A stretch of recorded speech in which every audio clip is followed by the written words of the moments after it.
The night sky burned like fire as the small human shuttle tore through the alien atmosphere. Inside, Ethan Cole, a young pilot from Earth, fought to keep control. The ship shook hard, alarms screaming, sparks flying from the control panel. The engines were dead. His last message to command went unanswered. Then the screen went black. The shuttle hit the ocean with a thunderous crash. Cold water rushed in. Ethan gasped as the cockpit filled. He unbuckled, grabbed the emergency pack, and forced the hatch open. Waves dragged him out into the dark. Lightning flashed above, showing only endless sea and pieces of metal sinking fast. He swam for hours, clinging to a floating panel until dawn painted the sky gray and gold. When he finally saw land, it felt like a miracle. He crawled onto a wide beach covered with glowing blue sand. Strange trees bent overhead, their leaves shaped like silver feathers. The air smelled sweet but heavy. He fell face first onto the sand, breathing hard. His whole body hurt. He looked back. The wreckage was gone, swallowed by the sea. Ethan tried to use his wrist communicator, but it was dead. He checked his survival bag, half the rations soaked, a small knife, a flare gun, and one working beacon. But there was no signal. He was alone on an unknown world. As the sun rose higher, he walked inland, searching for water. The island looked peaceful, but something felt wrong. He heard whispers in the wind, soft, almost human, but not. Shadows moved between the trees. He gripped his knife tighter. Near a waterfall, he found fresh water and took a drink. Then he saw it. Strange carvings on the rocks. Faces. Symbols. And one word scratched deep in alien script that his translator barely recognized. Human. He froze. Someone, or something, knew what he was. A rustle came from behind. Ethan turned fast, raising his knife. But it wasn't an animal. It was a figure, tall, graceful, and glowing faintly under the sunlight. Her skin shimmered like violet stone, her eyes sharp and gold. She looked almost human, except for the ridges along her neck and arms. She stared at him with disgust. Another figure appeared, then another. Soon he was surrounded. All women. All aliens. All armed with spears that buzzed with electric light. Ethan lifted his hands slowly. "I mean no harm," he said. His voice shook. "I crashed. I just need help." They didn't answer. They spoke to each other in their language, harsh, quick, full of anger. One of them pointed at his uniform and spat on the ground. Another raised her spear and pressed it against his chest. The air smelled like ozone and danger. He tried to back away, but the circle closed in.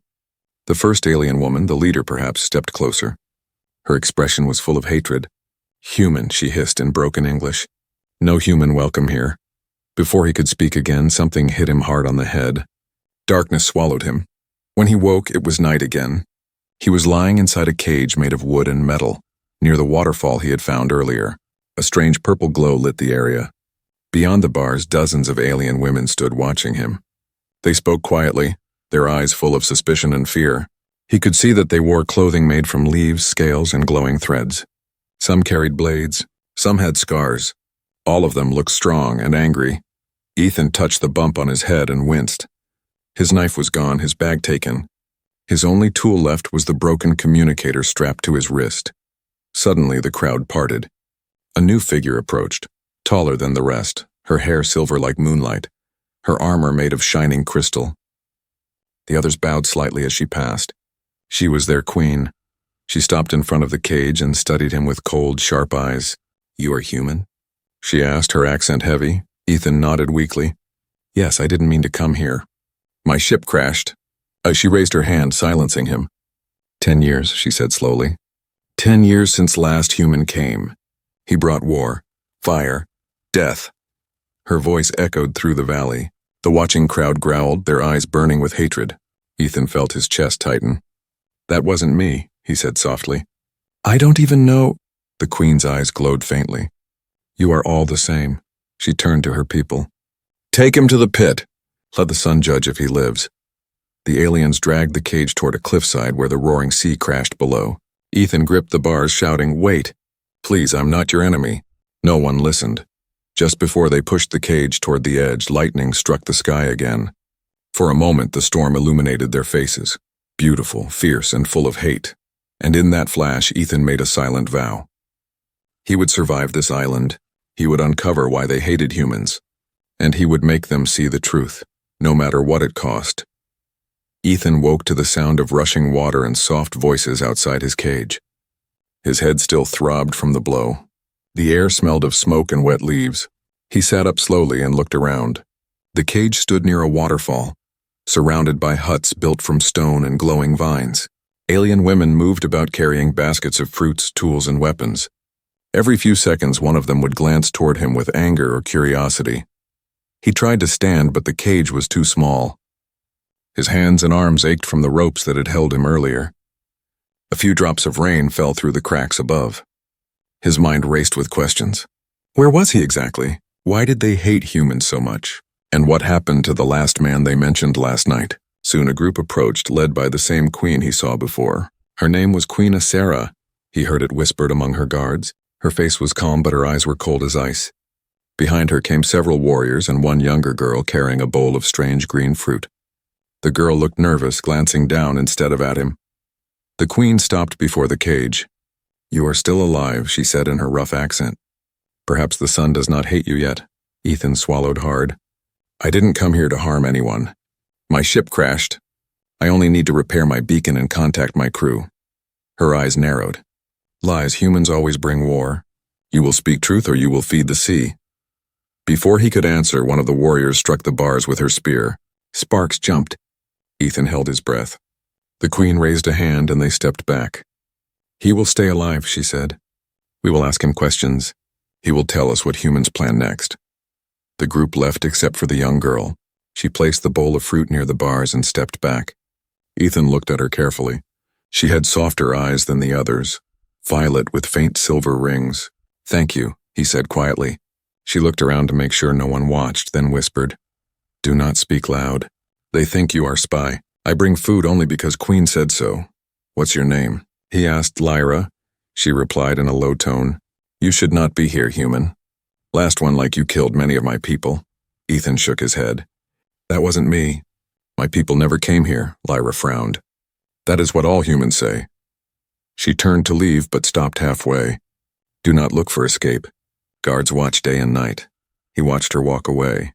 Something about her voice stayed in his mind. There was pain there, not just anger. He wondered what really happened years ago. Days passed. They brought him food twice a day, always by Lyra. She never spoke much, but sometimes she would ask small things, about his home, his sky, his stars. When he told her about Earth's oceans and mountains, her eyes softened a little. Yet each time she looked around nervously as if afraid someone might hear her. At night he could hear chants from the village. Fires burned high, their orange glow reflecting off the waterfall. Sometimes he caught words from their language through his translator. They spoke of revenge, of humans, of a promise made long ago. Ethan used those nights to study his broken wrist communicator. He found one working circuit. If he could fix the antenna, maybe he could send a signal. But he needed metal. The cage bars might work, but bending one would draw attention. So he waited. One evening, Lyra came again, but her hands shook. Her left arm had fresh marks like burns. Ethan frowned. What happened? She hesitated. They punish those who talk to enemy too long. He felt anger rise inside him. I'm not your enemy, Lyra. Her eyes lifted to meet his. For the first time, she didn't look away. Then prove it, she said softly. Do not lie. Do not run. Maybe one day I believe you.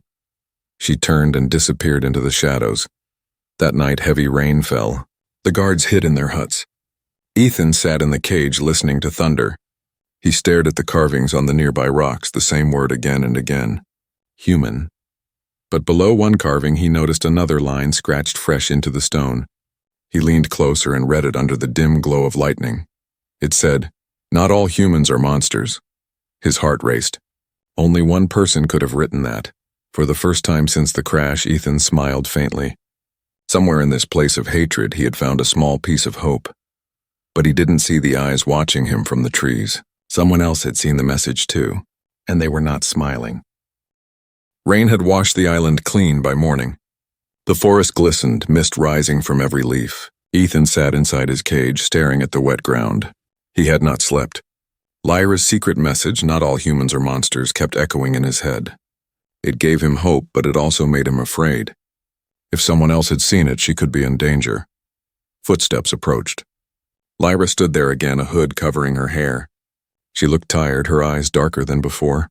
She slipped a small piece of metal through the cage bars. "From the old scrap pit," she whispered. "You can fix your thing with this." Ethan took it carefully. "Why are you helping me?" She hesitated. "Because I want to know the truth. My people say humans destroyed our cities, but you don't look like a killer." Ethan smiled faintly. "I'm not. And maybe your history is wrong."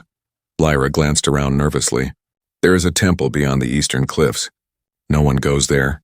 It holds forbidden records. Maybe you find your truth there. But if they see us, we die." Ethan nodded. He began working on his communicator as soon as she left. By evening, he had a weak pulse signal. Not enough for rescue, but enough to record data.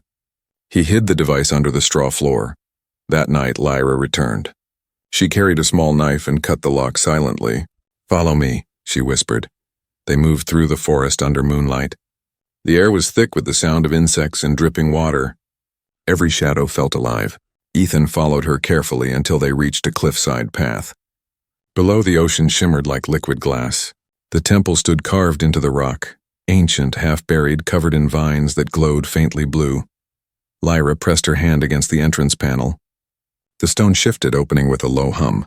Inside, cold air rushed out, carrying the scent of dust and metal. Holograms flickered to life along the walls, images of alien ships, soldiers, and explosions. Ethan's heart pounded. "Your people," Lyra said softly. "They came with fire." Ethan walked closer, his communicator scanning the symbols. The translation shocked him. The attackers weren't human. They were another alien race, the Dravari, using stolen human ships to frame Earth's fleets. "It wasn't us," he said quietly. "Your ancestors were deceived." Lyra's eyes widened as more holograms played. A Dravari general boasted about how easily the locals blamed humanity. "They made you hate us," Ethan said. "They wanted you divided." Lyra's hands trembled. "If this is true, everything we were taught is a lie." Suddenly, a loud crack echoed outside. Torches flickered beyond the doorway. Voices shouted in the alien tongue. Lyra's face turned pale. "They followed us." Ethan grabbed the knife and pulled her behind a column. The Queen's guards entered, their armor shining. "Find them," one ordered. "The traitor and the human spy." Ethan's communicator beeped softly, recording everything. They crawled toward the side passage, moving as quietly as possible. Lyra tripped over a broken cable, the sound echoing through the hall. "There!" a guard shouted. Energy bolts hit the wall beside them, sending sparks flying. Ethan grabbed Lyra's hand and ran through the narrow tunnel. Dust fell from above as the ceiling began to collapse. They burst out into the open jungle, breathless, mud splashing under their feet. Lyra turned to him. "You could have left me." "Why didn't you?" Ethan looked at her. "Because now we both know the truth. And they'll kill us for it." They ran through the rain toward the deeper jungle, the sound of pursuit behind them. Spears of light cut through the trees. Ethan ducked and pushed Lyra into the brush. "We can't go back to the village," she said. "They'll burn everything to hide this." He nodded. "Then we find another way, proof, evidence they can't destroy." They climbed higher up the cliffs. From the top, Ethan saw the island stretch far beyond what he imagined. Multiple villages, towers of stone, and something else in the distance, half buried in jungle metal. A shape that looked like a ship. Lyra followed his gaze. "That's the old place," she whispered. "The fallen star. We were told never to go there." Ethan's heart quickened. "Then that's exactly where we're going." Below them, the Queen's soldiers searched the forest with torches, their voices filled with fury. Lightning flashed across the sky, revealing the endless sea around the island. Ethan looked at Lyra. Her face was wet with rain, her expression torn between fear and faith. For the first time, she didn't look at him as a human enemy. She looked at him as an ally. They vanished into the storm, running toward the fallen star, carrying with them the one secret that could change everything. Dawn broke over the jungle like fire spreading through mist. Birds with silver wings flew above the trees. The air was heavy and silent. Ethan and Lyra moved through the thick foliage, their clothes soaked, their feet sinking into the soft earth. They had been running all night. Every sound behind them made them stop and listen. The Queen's soldiers were close. Lyra's voice was low. "They will never stop hunting us. You don't know my people. They believe they are protecting their world." Ethan glanced back at the path they came from. If they find us, they'll destroy the proof. We can't let that happen. They reached a ridge overlooking a valley filled with glowing vines. In the center stood a metal structure half hidden by roots and trees. Its surface was burned and covered in moss. Ethan's heart raced. That's it. The fallen star? Lyra hesitated. That ship fell from the sky before I was born. Many went to explore it. None came back. Ethan smiled faintly. Then maybe it's time someone did. They climbed down carefully, staying close to the rocks. The forest around them seemed alive, whispering as they passed. When they reached the ship, Ethan ran his hand across the hull. The design was old human engineering, mixed with alien markings. It's a Dravari mimic ship, he said softly. They use these to frame us. Lyra touched the broken symbol near the door. If my people see this, they will know the truth. Before they could enter, the sound of movement came from the trees. Voices shouted, growing louder. Spears of light flashed. The hunters had found them. Run, Lyra whispered. They darted inside the wreck. The corridor was dark and narrow, filled with dust and strange plants glowing faintly. Ethan pulled out his communicator, its light flickering weakly. We can use the power core to send a message off-world, he said. But I need time. Lyra moved toward the entrance, picking up an old energy staff from the ground. I'll give you that time. Outside, the first group of warriors arrived. Their armor reflected the pale sunlight. The queen herself was not with them, but her command was clear: bring back the human's head. Ethan ripped open a control panel. Wires sparked, the smell of burned metal filling the air. He remembered his training, the feel of real engines, the rhythm of power flowing through circuits. His hands moved quickly, desperate. Lyra fought at the doorway, blocking the soldiers with sharp movements. She moved like wind, her staff humming with energy. Sparks flew as spears clashed. One enemy fell, another shouted for backup. Ethan shouted, Lyra, fall back. She turned for a second and a bolt hit her shoulder. She gasped and stumbled. Ethan rushed forward, dragging her inside. He tore a piece of his uniform and pressed it against the wound. Stay still, he said. You'll be fine. Lyra's voice trembled. I'm sorry, I brought them here. No, Ethan said. You brought me to the truth. The communicator beeped. The system flickered alive, projecting a map of nearby islands and an old distress signal. He pressed the final sequence, sending data to space. Proof of the Dravari deception, the temple records, everything.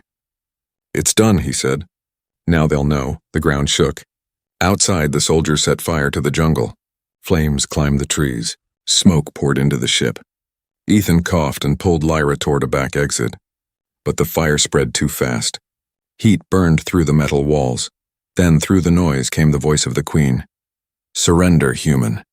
There is no escape. The girl will be judged for her betrayal. Ethan's heart pounded. He stepped into the light of the open hatch.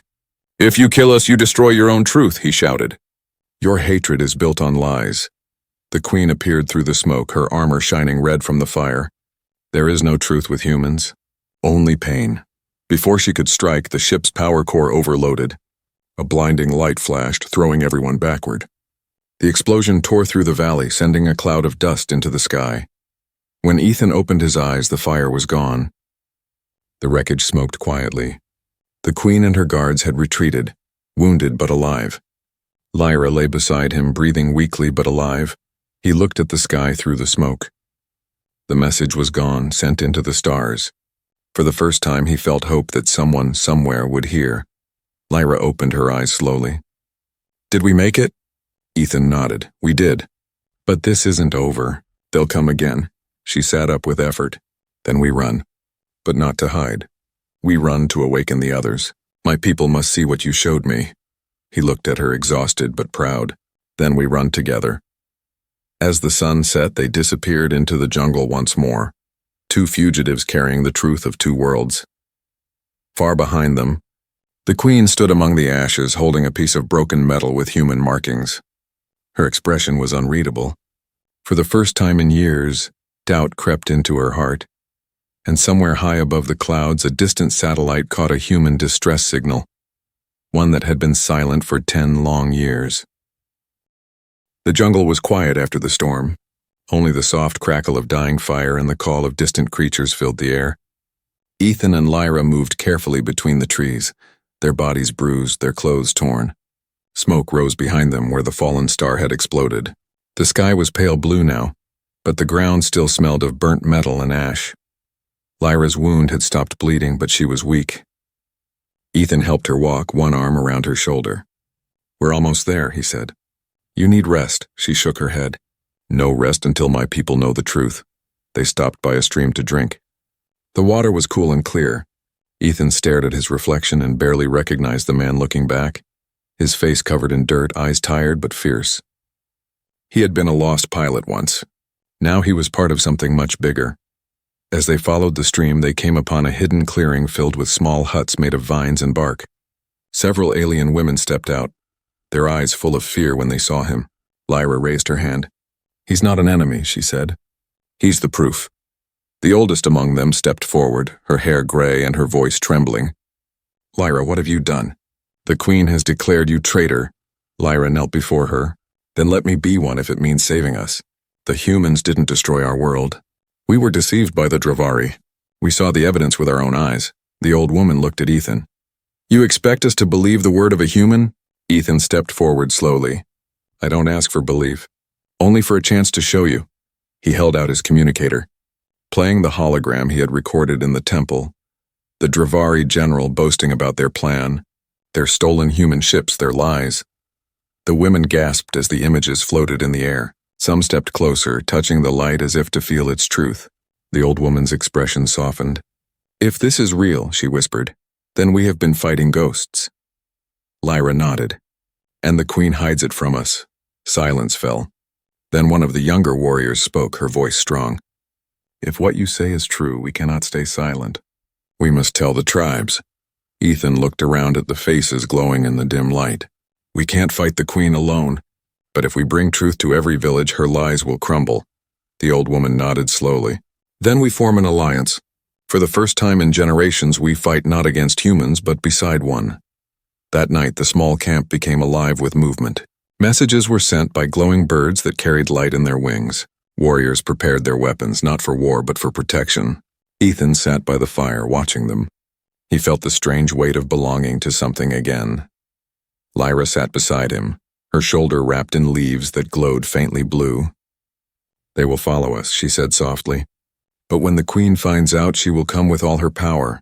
Ethan looked at the stars above. "Then we'll be ready." Suddenly the ground trembled. A deep roar came from the distance. Everyone turned toward the sky. Lights moved above the clouds, metallic shapes descending fast. Ethan stood up quickly. "Those aren't your ships," he said. "That's the Dravari." Lyra's eyes widened. "The real enemy." Dozens of flaming objects fell into the ocean beyond the island. Waves crashed against the shore. The ground shook again. Panic spread through the camp. Ethan grabbed his communicator. It was picking up faint signals. "They must have received my message," he said. "And they came to finish the job." Lyra faced the frightened villagers. "Listen to me," she shouted. "The truth has come to us, and now so has the enemy. We will not hide again. We will fight for our world together." Her words echoed through the forest. The aliens lifted their weapons, chanting her name. Ethan looked at her with pride. She had become more than a helper. She was a leader now. He turned to her quietly. "If we survive this, the world will never be the same." Lyra smiled faintly. "Then let's make sure it changes for the better." The firelight danced across their faces as the night deepened. In the distance, red lights glowed in the sky where the Dravari ships approached. Ethan tightened his grip on his communicator and whispered, "Time to show them that humans and your kind can stand together." As the first wave of enemy craft entered the clouds above the island, the united tribes of the alien women gathered around the clearing. The jungle that once hid fear now held fire and courage. The alliance had been born, and for the first time in 10 long years, the human was not running. He was ready to fight.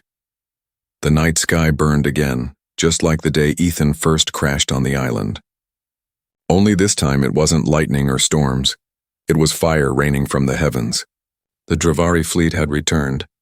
Their ships glowed red and gold as they pierced through the clouds, engines roaring like thunder.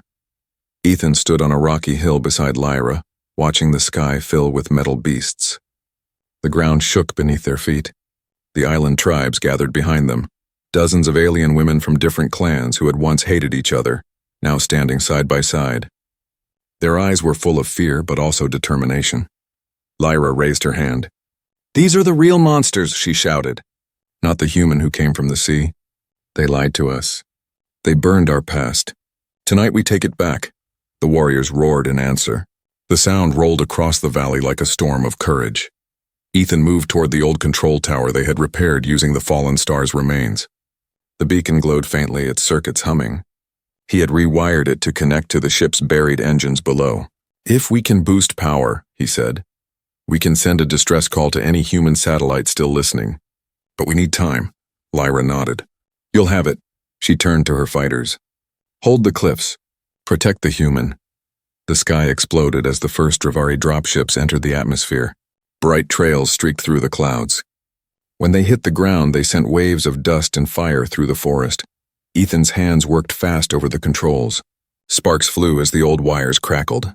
He could hear screams in the distance, the clash of alien weapons and the deep rumble of the enemy machines moving through the jungle. Outside, Lyra fought like a spirit born of lightning. Her wounded arm no longer slowed her. She moved between the trees, leading her warriors with speed and precision. Every arrow of blue light they fired struck true. But the Dravari soldiers were many, tall creatures in dark armor with glowing red eyes, their weapons tearing through stone and bark alike. Ethan tried to block out the sound and focused on the signal. "Almost there," he whispered. "Just a few more seconds." The door burst open behind him. A Dravari soldier stepped in, weapon raised. Ethan ducked and slammed a broken pipe into the creature's chest. It fell backward with a metallic grunt. Smoke filled the air. The tower shook as another explosion hit nearby.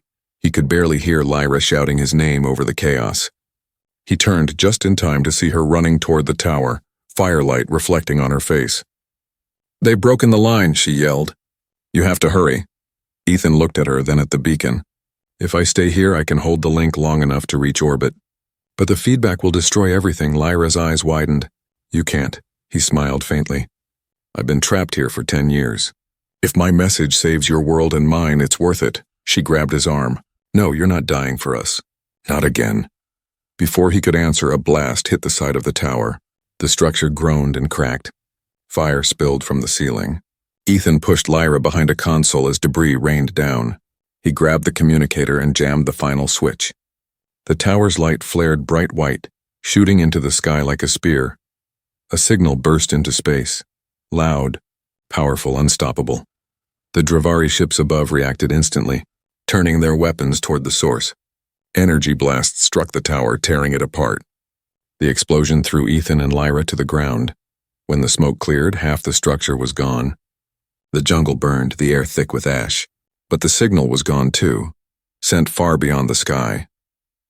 Lyra opened her eyes and saw Ethan lying nearby, covered in dust but alive. She crawled to him, shaking his shoulder. "Ethan," she whispered. "Wake up." He coughed weakly and opened his eyes. "Did it work?" She looked up at the sky. The clouds glowed blue. Then a second light appeared, distant but growing brighter. "Someone heard you," she said. Above the island, the first human warship broke through the clouds. Its engines roared, cutting through the Dravari formation. For the first time, the hunters became the hunted. The tribes below cheered as the human ship fired beams of light into the dark sky. Dravari vessels fell one by one, crashing into the ocean. Ethan sat up slowly, watching the impossible sight. "After all these years," he said softly, "Earth finally answered." Lyra smiled, tears mixing with the rain. "Now your people and mine will fight together." As the last of the Dravari ships burned, dawn returned over the island. The sea shimmered gold. The queen, who had once called for Ethan's death, stood on a distant ridge watching the human ship descend. For the first time, her heart felt small under the weight of truth. Ethan turned to Lyra. "It's over," he said. She shook her head. "No, it's only beginning." The alliance they had built would now shape two worlds. Smoke drifted over the ocean as the sun rose for the first time in peace. The battle was over, but the world around Ethan and Lyra still trembled. Pieces of Dravari ships floated on the waves. The jungle that once burned with hatred now shimmered with soft morning light. The sky was clear and blue again, but the air carried the heavy scent of change. Ethan stood on a high ridge overlooking the valley. The human warship hovered silently above the water, massive and shining like a guardian in the sky. It had been 10 long years since he last saw the symbol of Earth's fleet. For a moment he couldn't breathe. Lyra joined him, her arm still bandaged, her silver eyes tired but bright. "Your people came," she said softly. Ethan nodded. "I didn't think they ever would." Below them, the island tribes gathered together. Warriors from different clans who once fought each other now stood shoulder to shoulder. They began clearing debris, helping the wounded, sharing food. The queen herself walked among them, her armor cracked, her crown gone. Her face was quiet, her eyes heavy with guilt. She approached Ethan and Lyra. The crowd fell silent. The queen stopped a few steps away and bowed her head. "I was blind," she said. "You risked your life to show us truth when I wanted you dead. My people owe you everything." Ethan looked at her and spoke gently. "You don't owe me. You owe yourselves. You chose to see." The queen raised her gaze. "What will you do now that your people have found you?" Ethan looked at the warship in the sky. The crew was waiting to take him home. Yet when he looked around at the island, the glowing trees, the rivers, the faces of the alien women rebuilding their homes, he felt something he hadn't felt in years: belonging. He smiled faintly. "Home isn't just where I came from. Maybe it's where I was meant to be." Lyra watched him quietly. "You would stay?" He turned to her. "If I leave, who will make sure this peace lasts? The Dravari will come again. Someone has to stand between both worlds." She nodded slowly, her voice soft. "Then stay, human. Stay not as a prisoner, but as one of us." The queen extended her arm. "Then let it be known. From this day, the human Ethan Cole is no longer outsider. He is brother to our tribes, guardian of this island." The warriors lifted their weapons high and cheered. Their voices echoed through the cliffs, rising with the wind like a song. For the first time in their history, human and alien voices blended together in unity. Ethan looked up at the sky as the human ship descended lower. A shuttle broke away and landed near the shore. He walked toward it with Lyra beside him. The pilot stepped out wearing the same Earth insignia Ethan once wore. "Captain Cole," the man said in disbelief. "We thought you were dead." "You've been missing for 10 years, Ethan smiled faintly. "So did I, but I think I found something better." The pilot glanced around at the aliens gathered near the beach, unsure what to say. Ethan stepped closer and handed him a small data drive. "Everything we found. The Dravari deception, their hidden fleets. Take it back to Earth. Tell them humanity isn't alone, and neither are we." The pilot nodded. "What about you, sir?" Ethan looked at Lyra, then back at the ship. "I'm staying." The man hesitated, then saluted. "Understood. Earth will remember this." As the shuttle lifted off, the sea wind blew across the sand. Lyra stood beside Ethan, her hair moving with the breeze. "Do you think your people will believe us?" she asked. He watched the ship disappear into the sky. "They will. Maybe not today, but one day they'll come back. And when they do, I want them to see a world worth trusting." Lyra smiled. "Then we'll build it together." The sun rose higher, its light touching the ruins, the forest, and the people who survived. The island no longer looked cursed. It looked alive. Children ran along the beach laughing. Warriors helped rebuild the old temple not as a place of fear, but as a hall of truth. Ethan picked up a small piece of metal from the sand, part of his old ship. He looked at it for a long moment before tossing it into the sea. 10 years trapped, he whispered, but maybe it took that long to find freedom. Lyra placed her hand on his shoulder. "Welcome home, Ethan Cole." He looked at her and smiled. The waves crashed against the rocks, the sky burned gold, and for the first time since his crash, he felt peace. Far above, the stars shimmered. Somewhere beyond them, Earth listened to a message that carried not just proof of survival, but the beginning of something greater. And on the island once ruled by hate, a new dawn began, one born from truth, courage, and the unlikely bond between a human and an alien who dared to change the future together.